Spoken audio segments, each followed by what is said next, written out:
Hey guys, my name is Bryce, and if you're jumping back in, welcome back. If you're new, welcome. There's a huge splash of cards here, which is actually a deck. Not a great deck, but a good introduction deck, which is the main focus of it. And I happen to have a second copy, which is the whole point of basically why these cards are not great, and why they're all common, and I'll get into the rest as we go on.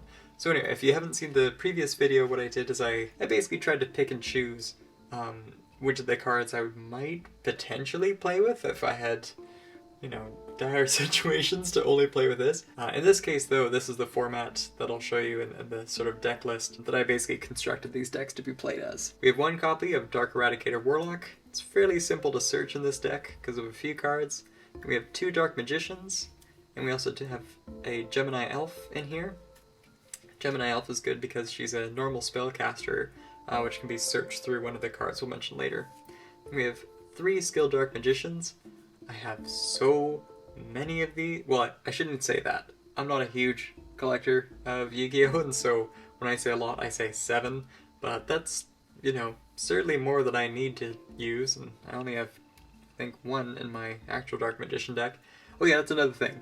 The reason why there's way better Dark Magician cards out there, and yet I'm not including them, is because I have, just not in these decks. I have it selfishly in my own deck. Anyway, the next card might come as a surprise, and it's Crusader of Endymion. Now, this card is good for boosting spell counter monsters, which you happen to have. However, man, I'm so conflicted about Gemini.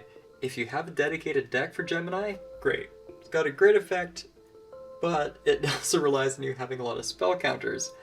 And splicing those two kind of archetypes together just doesn't mesh very well. However, in this deck, because you're having, myself playing against a novice player, or two novice players playing together with the identical decks, the game is slow enough where you can actually potentially do another normal summon, or you can special summon it from the grave and actually have its effect play out. So that's nice when it works, and it's only really viable here.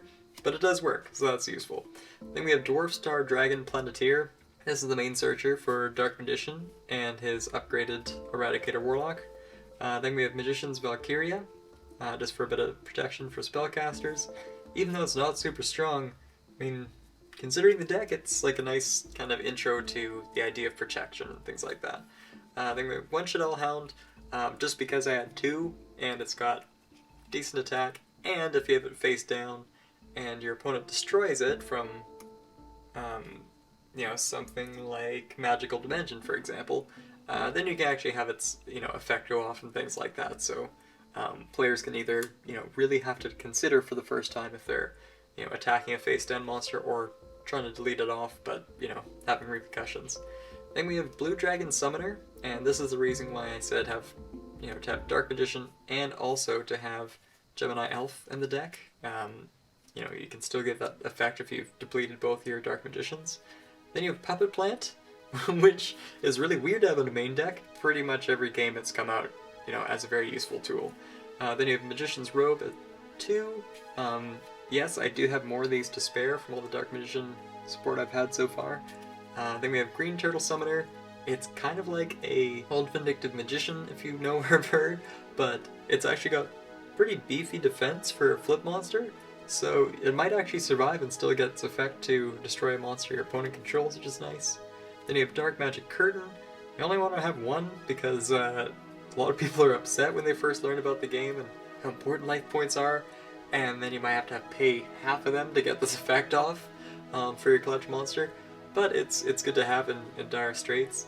Then you have Thousand Knives in 1 copy. Then you have Dark Magic Attack twice. Having 4 is not great if they're so common. They cost next to nothing, but they're super easy to trade for and they help pad out for 40 cards. So there you go. Then you have Magicians Unite. Again, this game is kind of slow enough you can actually manage fairly easily 2 spellcasters on the field at the same time. Then you have Magical Blast. As I said in the previous one, these came from the same set and they seem to have, I don't know if synergy is the right word, but they just seem like they're made for each other, so that sticks in there. Then you have Nobleman of Crossout to just basically remove from play face down monsters. We'll get to more removal stuff in a second. Then we have Monster Reincarnation, who's kind of the MVP of this, because there's not, that many great ways to, re-establish a combo from this, but that brings things back to your hand. Then you have Dark Core, discard and remove something from play. You have Mystical Space Typhoon, which is great. There's not too many continuous things, but any kind of set card in this format is pretty slow and thus probably a threat. Then you have Magical Dimension, which is great for bringing out any spellcasters, really. Then you have Pot of Duality, which this is a slow game, but if you already have Eradicator Warlock out, it's pretty useful for being able to bring out more support and things like that. Then you have Book of Moon. I can't remember if this is limited or banned. Either case, making an exception for this deck where it's nice to be able to have, if you protect your set monster, then you can flip it up on your turn, and then flip it back down again, and have your opponent have to deal with it again. It's always kind of fun. Different Dimension Reincarnation is nice because it's actually a way for the novice players to actually have a chance to bring back remove monsters if they're really regretting it.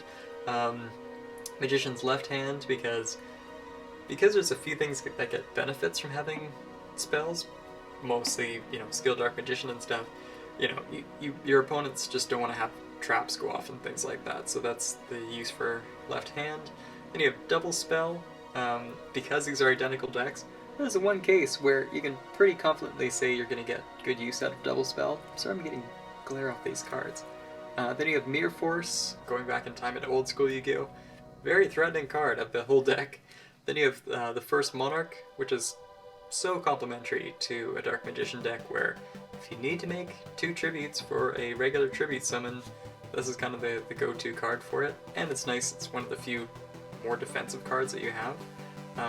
Then you have Call of the Haunted, which has been really a saver for Crusader of Endymion for a few games, actually. Then you have Magic Jammer, because there's so many spells in here. It's nice to actually introduce one counter trap in the deck for beginners, but it won't disrupt like a ton of play. Then you also have Compulsory Evacuation Device, which is always hilarious because it's still something funny for players to imagine getting stuff bounced back to their hand rather than destroyed or removed. Then you have Nitwit Outwit. It's not great, but it pads the deck, so there you go. Then you have Reckless Greed, kind of teaching the risk of draw power versus patience and whatnot. And then to finish it all off, you have Magical Explosion, just because the artwork is kind of great, and you can get like seeing the spells a decent amount of damage if it's really towards the last bit of the game. Otherwise, it's just kind of discard food. But there you go.